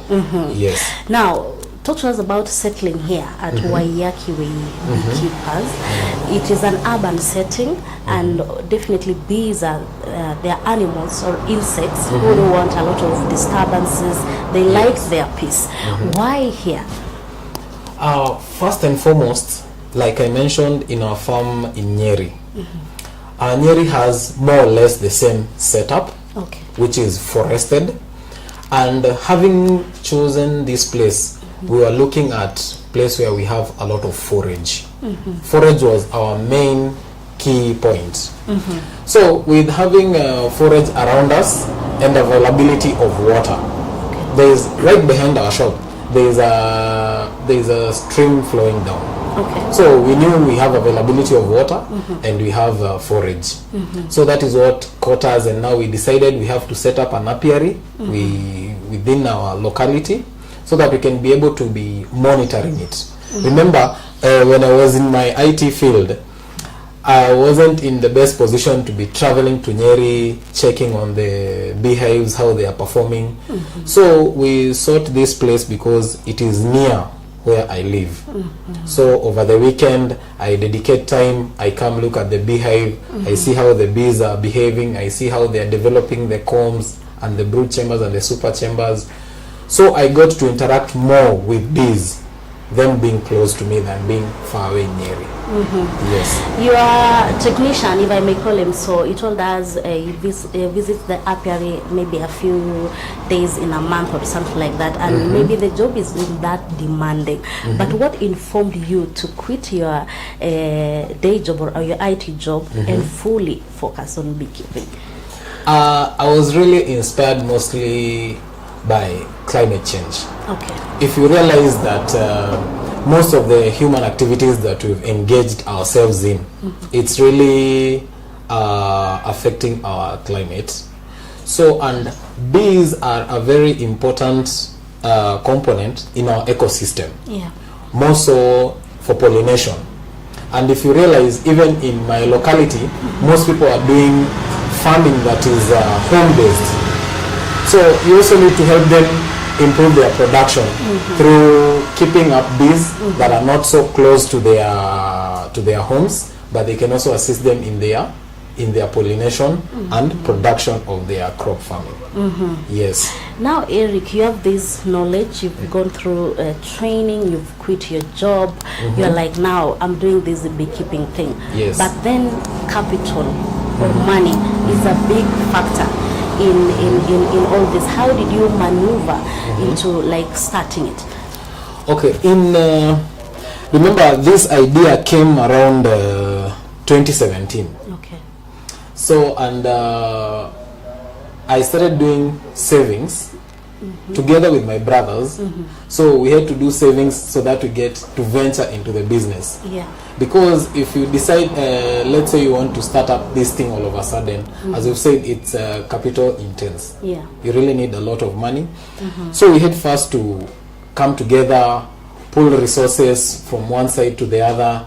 So that's how we were able to come up with the business, starting with the apiary first before we got to the shops. Yes. Now you have the apiary. I mean, it's costing you some money to put up the beehives. Now you have a processing plant. You have the packaging. You have to hire staff. How do you like do everything at the same time? Okay. In the initial stages, when we started, we didn't have so much honey to refine or to pack. So we actually did it from a house. It was just a rented house. We decided to start there. We used water baths for heating our honey. We did packing. Everything was done by the brothers. It was just us. So after that, two of our brothers, they went and ventured into other businesses. So they left the business. Now we remained two of us. So from that point on, we realized now we need to bring in an extra hand. So that is the journey that we started by employing someone. So from there, we realized also this honey needs to be sold to more people. Because we were selling through boot selling.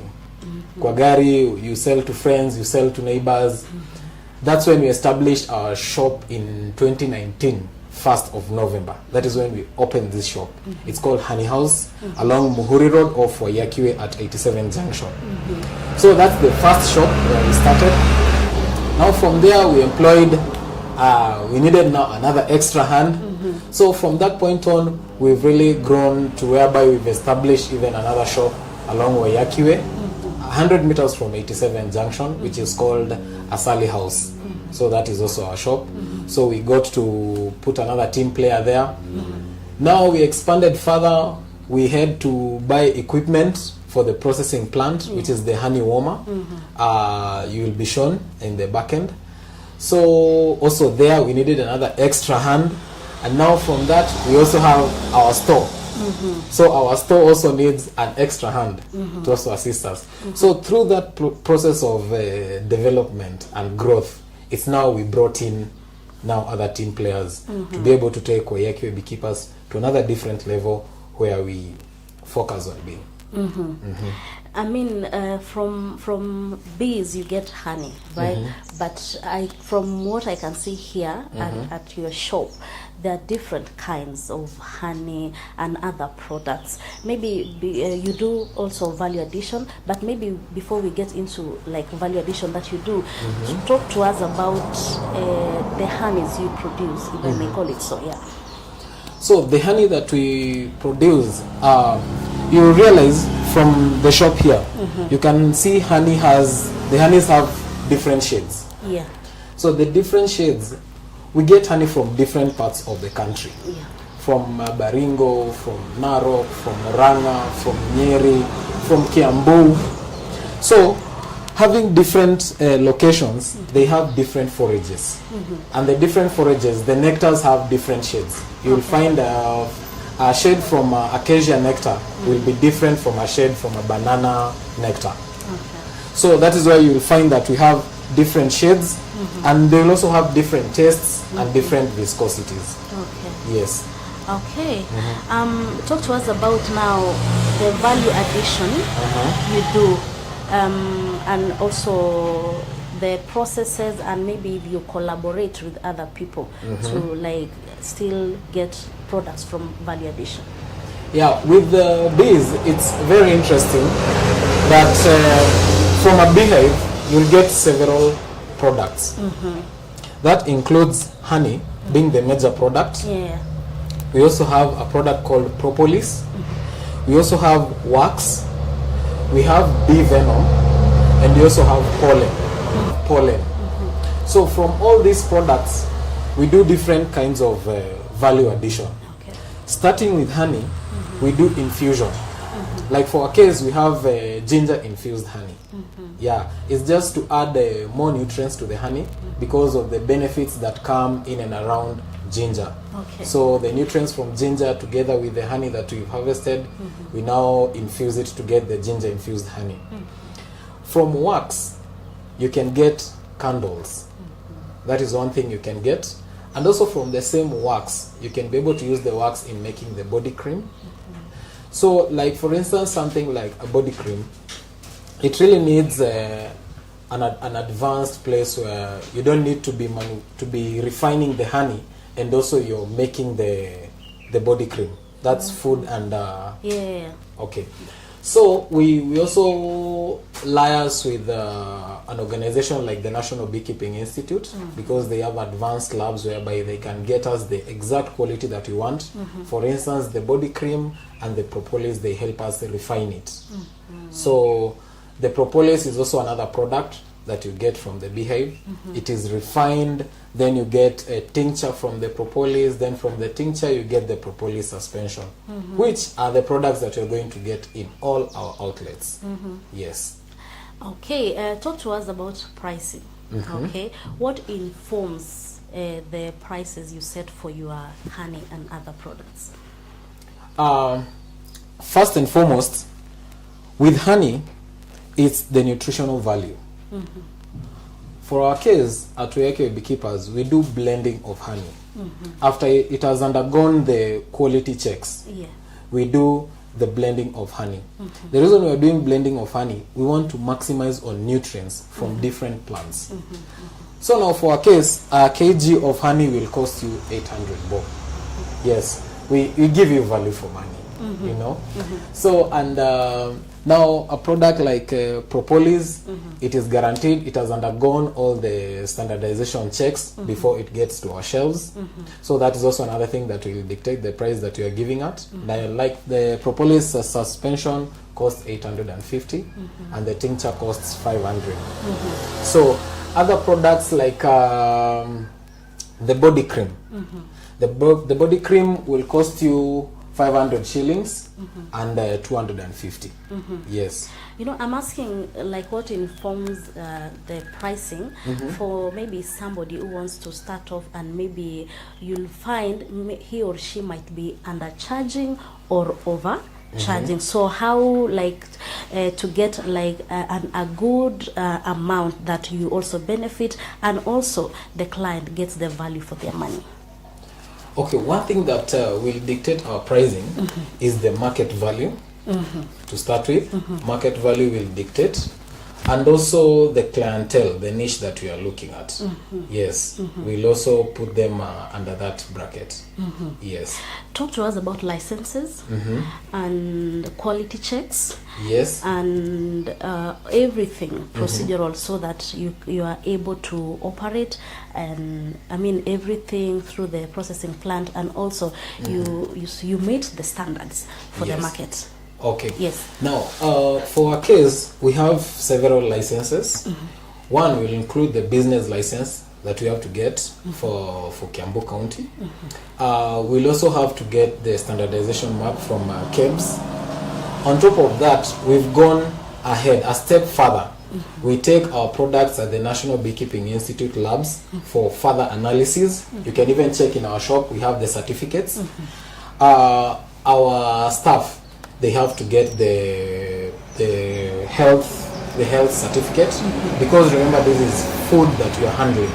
So all of our staff, they have to get the health certificate so that they can be able also to serve our customers accordingly. So those are some of the things that come in and around dictating how we are going to price our product, so that we can take into consideration the costs. Yes. What would you tell somebody who wants to invest or get into beekeeping in terms, and I wish you can tell us in terms of money, in that from the process going through the trainings and the plant, just in everything, just in a nutshell, how, rather in terms of money? Let's take for instance a beehive. Yeah. A beehive, we have two kinds of beehives in our case. We have a beehive that will cost you 5,500 and a beehive that will cost you 4,500. So you find that if you're venturing into the business, you need as low as 5,500 to start off by getting to interact with the beehive. On top of that, you'll need a bee suit, the whole gear for going to the apiary. That will cost you 4,500. We have a smoker that you need that will cost you 2,500. We have a bee brush that you need as well that will cost you 300, and we have a hive tool that will cost you 300 as well. So those are the most basic thing that you really need as a farmer. So from that point on, you can now go in as you project further into the business. Yes, depending on the goals and the targets that you want to achieve. Yes. And apart from your own personal venture into going into training, does maybe the government come in to train farmers who deal with the beekeeping, or it's solely on you as a farmer? Currently, in our region, or rather in Kenya, I've not encountered whereby the government is coming in handy to assist people like we need to do this, because you have to pay. You have to pay, not like the government will come tell you we are incentivizing you guys to come, we do this training with you with this kind of institution. No, you'll find that most of these trainings in beekeeping, it's individual based, because even the trainings that we do in our place, it's individual based. Yes. And any kind of government support in terms of making maybe the conditions favorable for you guys to operate, maybe the laws and policies from the government? I would say right now they are flexible, but there is a bill they are yet to bring it back for public participation. They want to introduce some more licenses that you need to have as a beekeeper, which I think they might not be favorable, because some people they are doing beekeeping not for the product but for pollination. So you find that it might become not favorable for such kind of beekeepers. Some beekeepers are doing it for home consumption. They don't need to go commercial. So if you like charge those people for a license in order to keep a beehive, I think it will also discourage people to keep bees, which, remember, they are very important components in our ecosystem. Yes. Talk to us about the challenges.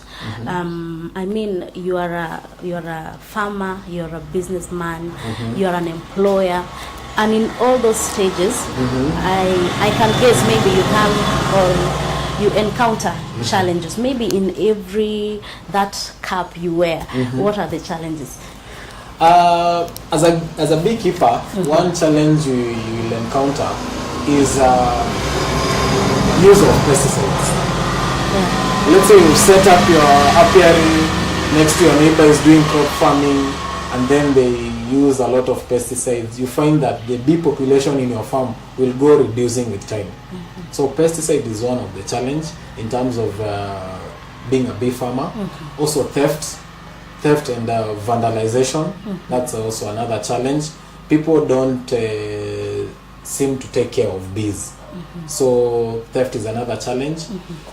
Now, in terms of the business itself, adulteration is the biggest challenge that we have, because you find that as Oyekyo beekeepers, you're coming to tell a client, I'm having honey, and then they tell you, no, the last time I bought honey some other places, it was like this, it behaved like this. So adulteration is the biggest problem. So you find that is affecting people. Also, presence of syrup in the market. So people will often sweeten their coffee or their dawa with syrup, and yet their initial intention was using honey. Yes. So how do you maintain, or rather, what do you do so that your client, your first time client, will want to come back the next time? And bearing in mind, there are also other people who sell honey, maybe some are compromised. How do you maintain that? First and foremost, when you walk into a shop, you as a user of honey, you will have a taste of the honey before you do the purchase. And over and above that, we normally do simple tests at the shop level, whereby we will give you the privilege of even being involved in doing the test. We have simple tests whereby you apply honey on a piece of paper, you stick it together, it can come. It doesn't need to leak out. So you know that is genuine honey. You dip a matchstick in honey, and once you light it up, it should light up. So those are the simple tests that we do for our customers, and we give them consistency. We always listen to what our customer tells us. If they complain, we get to understand why they are complaining, and we educate them more on how honey behaves and the characteristics of honey. Yes. There's a lot of unemployment rates are through the roof in the country. The government, I don't know what they're doing, but I would say agriculture is one place that can really help in reducing these unemployment rates. But now the problem is, how do we get these youths to embrace agriculture? I think, now let's say for instance with beekeeping, probably in the midst of your question you might ask, what if there is no parcel of land? Yes. You find that there are some parcels of land.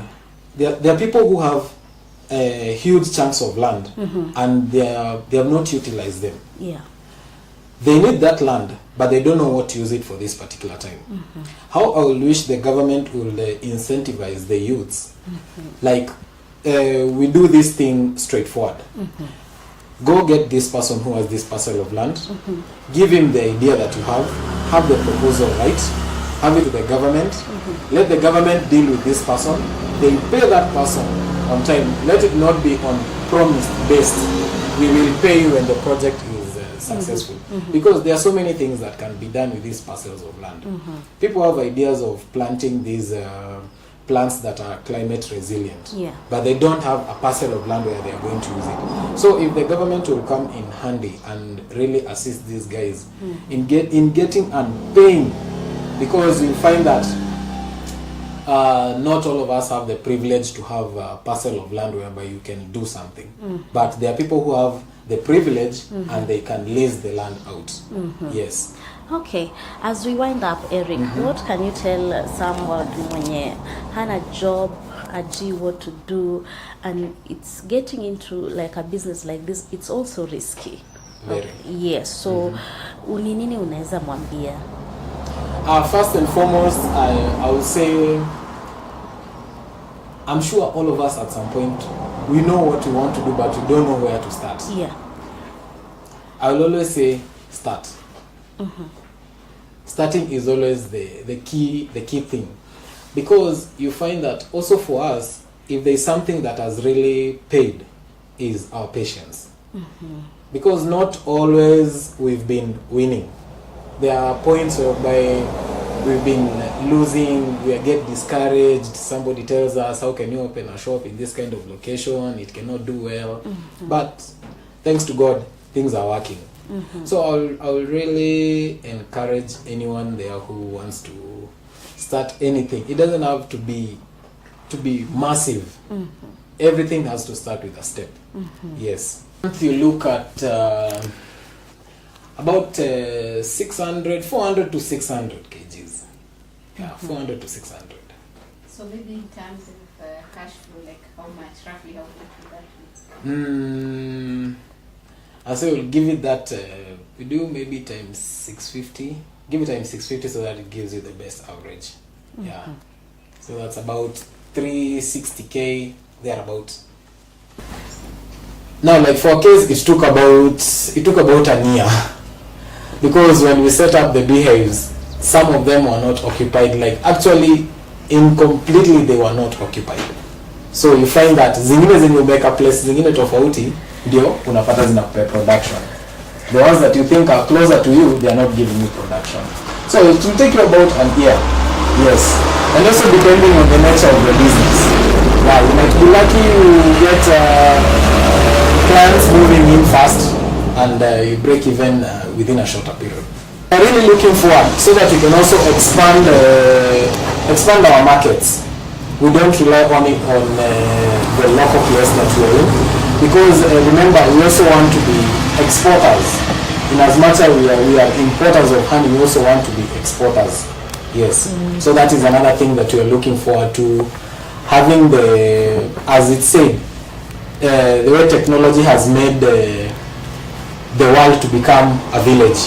We also want these markets where people are consuming honey to be a village. With beekeeping has really been quite a challenge in incorporating tech to the beekeeping industry. Well, I would say there are some experiments that people have done and actually implemented. For instance, introducing of GPS systems. GPS systems have enabled people to trace their beehives, because there are farmers who are doing pollination as a service. For them, they have bees for pollination. So they need to know from which region to which region did I move my bees.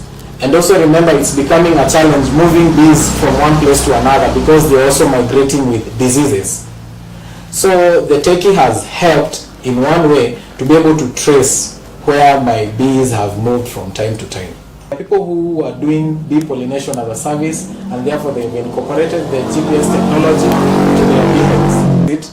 Because one thing we need to check is the temperature of the beehive. We need to check also the moisture content of the beehive. How moist is the area?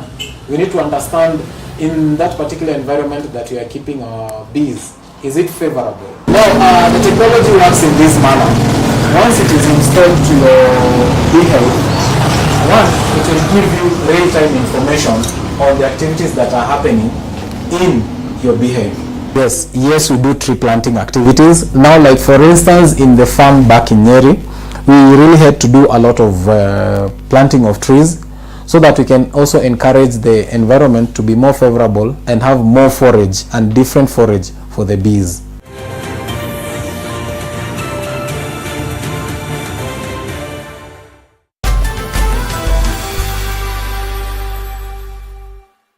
Asante kwa watu ya Daga, lakini vile niliona hii mchezo nikaanza kucheza na nimeshinda kwa shilingi 30, nimeshinda shilingi 150,000.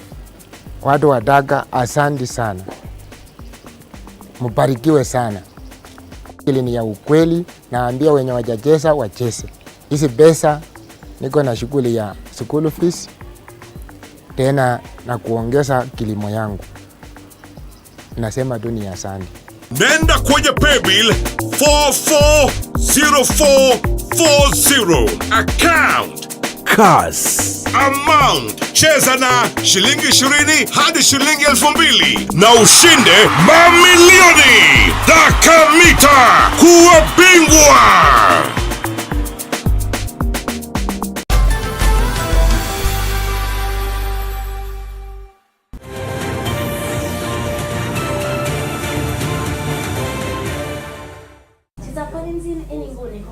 ak apinayo Milton inendet ne boisie en agenge eng dugosiek chebo cheldoi kumiande eng Newton bo Wayakiwe Beekeepers. Agemeche kityo asikwarorwech kole tos boisienyin eng komastaniton go tos ne akora yeinyo eng yu go tos ituisoti ak products ngircho kobun kabatiset noton nebo ripset ak baet nebo segemik.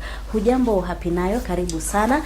Tuambie Hapinayo ni nani, unafanya nini hapa, and take us through hapa kwa shop yenu. Asante sana. Kama venye nimesema, majina yangu ni Hapinayo Milton. Na mimi ni mhudumu hapa kwa duka la Wayakiwe Beekeepers. Hasa sana hili ambalo linaitwa Honey House. Yeah, so katika ile duka ukiingia kuna vitu vingi tutapata na utapata mimi na kuhudumia. Yeah. Tueleze nini exactly kwa hapa. So cha kwanza muhimu sana, sisi kama Wayakiwe Beekeepers we are dealing with honey ama asali. Na asali tuko na kiwango tofauti. Kwa mfano tuko na hii kilo moja. Hii ni 1,000. Okay, kilo moja hii hapa. Tuko na nusu kilo, tumeweka katika viwango tofauti. Unaweza pendezwa na hii ya kufinya kama tomato sauce, na hii pia unaweza kuwa unatoa kwa kijiko. So that is half a kg. And then tuko na 300 grams ambayo inafuata hiyo ya half kg. The same pia iko na packaging the same ya kufinya na pia ya kutoa na kijiko. Alafu tuko na asali ambayo inafuata hiyo, ambayo ni hii hapa ya 150 grams. So tuko na hiki kiwango. Tunaenda chini kabisa mpaka gram 50. So tuko na gram 50 na gram 100. Alafu ikienda 150. Alafu nusu kilo ya 300. Alafu nusu kilo ya 500 grams. Alafu kg. Alafu tuko na 2 kg na 4 kg. Hizo ziko. Alafu apart from asali tuko na kitu inaitwa propolis ama tincture. This is just one, the same product but it has been packaged in a different form. One has been added honey, moja imeongezwa asali na nyingine haina. So kwa mwanzo kabisa hii propolis yenyewe iko very bitter. Na propolis inatoka kwa miti. The bees wana collect from the trees so that wanakuja wanafunika nyumba yao. So tunai collect ikiwa hivyo.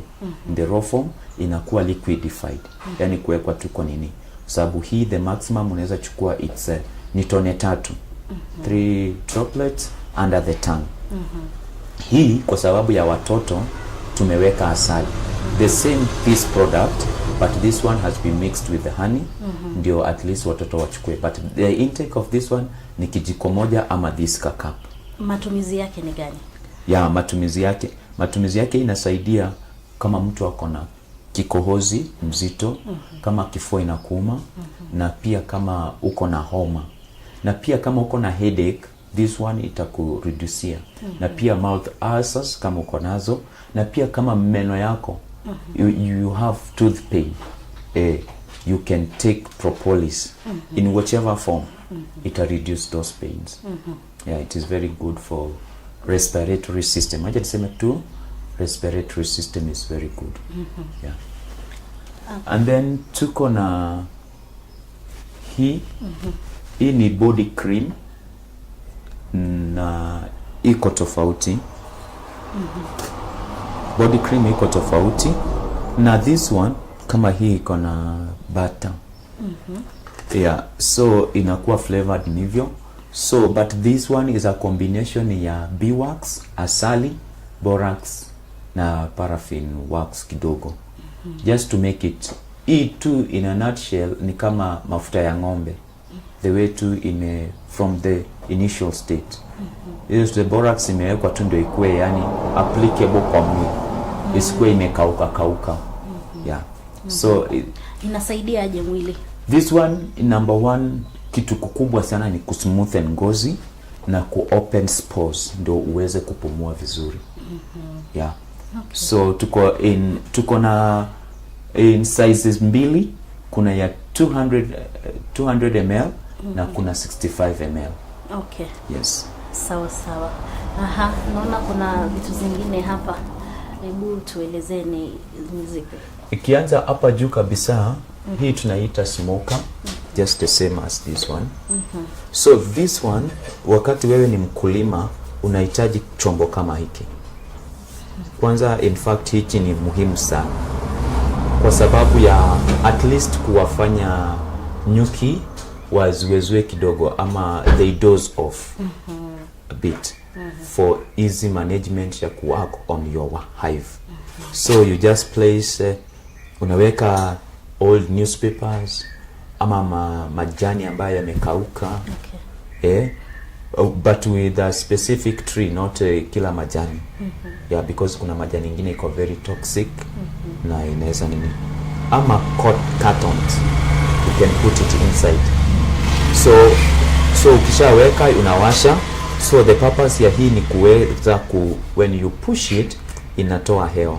So ile inapuliza ile moshi inatoka. So just to make sure that iko na. So apart from that, tuko na hichi kichungi. Mfano umevuna asali yako, unaweza kuweka hapa ikiwa katika ikiwa na combs zake. Ikiwa na combs zake unaweka tu hapa, then asali yenyewe itakuwa ina drip tu hapa. Now for the reason labda inaweza chukua muda, lakini kama hauna mbio sana it's okay. Lakini at the end of the day the asali itakuwa inatoka chini. Very smooth. Yes, very smooth, and then huku juu utakuwa unawachwa na zile combs peke yake. Na one thing na combs pia, you can eat them, you can chew them na umeze because they are rich in fiber. Fiber is very important kwa mwili. So hizo hauzitupi.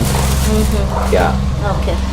So kama zimebaki hivyo, you can place them, utazitengeneza. Nitakuonyesha beeswax the way imekuja ikatoka kwa combs ikakuja. So then we need this hive tool ya kufungua mzinga because ya propolis. Venye tumesema propolis ni kitu yenye inashikanisha nyumba ya nyuki ndio kusikue na intruder yoyote. So you need something like this so that uweze kuopen. Yeah. Okay. Alafu kisha unahitaji this one is for research purposes. Okay. It's a queen cage. So you can identify your queen, you can place her here and then utaweka kwa mzinga. So utajua specifically ako hapa. Okay. Yeah. All right. Yeah, that one is just for the purpose ya queen. Now tuko na hii brush, it is very smooth on the bees. Number one, haitaua nyuki. Number two, pia haitakusumbua wewe mwenyewe. because itakuwa inafagia tu nyuki polepole vizuri. Na pia wakati unavuna asali ikiwa kwa hiyo frame yake, itakuonyesha mzinga penye inafanana ndani. Ukifagia hivi unawacha tu na asali ikiwa kwa comb yenyewe, ikiwa imekuwa sealed. So this one is very important. So in a nutshell, kama wewe ni mkulima, you need these 3 things. 1, 2, 3 na nguo, of course na nguo. Yes. Okay, tueleze sasa. Hii ni asali ambayo haijakamuliwa. Hii ndio asali tunaweka kwa kile kichungi. So unaona like this one, hii ni comb. You see the way imejichora hivi. Unaona hata yenyewe ina drip. Unaona sasa with the time, kama ningekuwa nimefungua hapa, utapata ya kwamba hizi combs zote zimekuja juu, chini umewachwa na asali. So hiyo tunaiita asali yenye imebaki chini tunaita semi refined. Yani iko na nini these small particles, but not very much refined like yenye nimekuonyesha. Nani huwa aswa anakuja kununua hii? Mtu anataka kwenda kufanya nini? Hii mostly mtu mwenye ananunua hii ni watu wanapika hii pombe traditional. Kwa Kikuyu inaitwa Moratina. That is so this one is very nice. But wewe venye nimesema, kama wewe tu you need to eat it. It is very good in fiber. These combs is very rich in fiber. In fact, asali it's a whole food. Yani it has carbohydrate, it has proteins, it has vitamins. Yani it has everything. Yeah. Sawa. Ile pale ni nini? So this one, now this one is what has come from this. Sasa this one ni zile the combs that were remaining. Wacha turudi kwa kale ka kichungi. Yes. Those ones zimekuwa melted. Alafu zikachukua shape. Naona kama hii haina shape. But kama unataka kuweka shape, unaweka tu shape yenye unataka. Like this one. Sasa unaona sasa hii tunaweza paka kwa mzinga, naweza chukua tengeneza mafuta nayo, naweza tengeneza shampoo nayo, anything that you want to make. And of course candles like this one. Yeah. Na pia hii iko very good because it's a mosquito repellent. Hata kakiwa kananukia tu hapo, ukikachoma, it's very nice. Yeah. Sawa. Naona hapa kuna beehives. Yes, talk to us about these beehives. I see they are different in the sizes and also the shapes. What informs the shapes na also the sizes, na wakati mkulima anakuja kutafuta, ni gani huwa aswa huwa wanapendelea? Sisi kama Wayakiwe beekeepers tuko na mizinga 2 ambayo tunauza. And also kama upon request we have the log hive, ama ule mzinga wa kitambo. But mainly tuna deal na mizinga 2. Ya kwanza inaitwa Kenya Top Bar, ambayo nitaonyesha demonstration.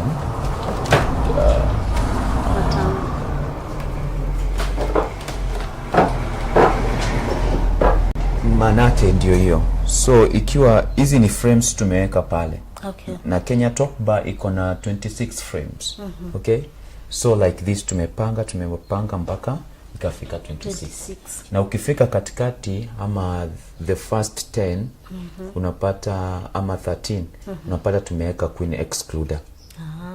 So that one partition. Yes, there is a partition to make sure that the queen lay eggs kwa mzinga yote.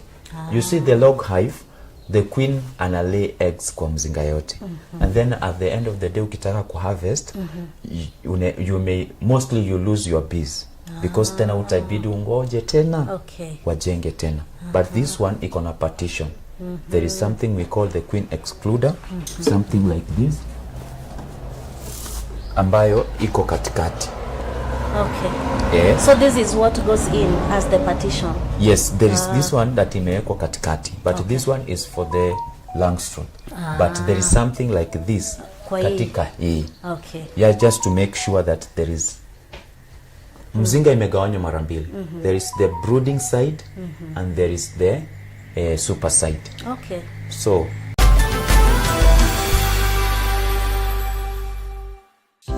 En ng'wenduni kowalakse kiy age tugul. Kit nekiyoe en betusiekab tai kotounegei Sensei College. Kiwole sobonwek keboisien kimnatetab skills chetinye chi koyaen boisionik. Kotitinye ID neng'ung ak chamet nebo iyai kit neichome koboto grade age tugul nekiinyoru en KCSE, itinye kasarta ak kamuget nebo itech karotitoeng'ung en kit neichome iyai.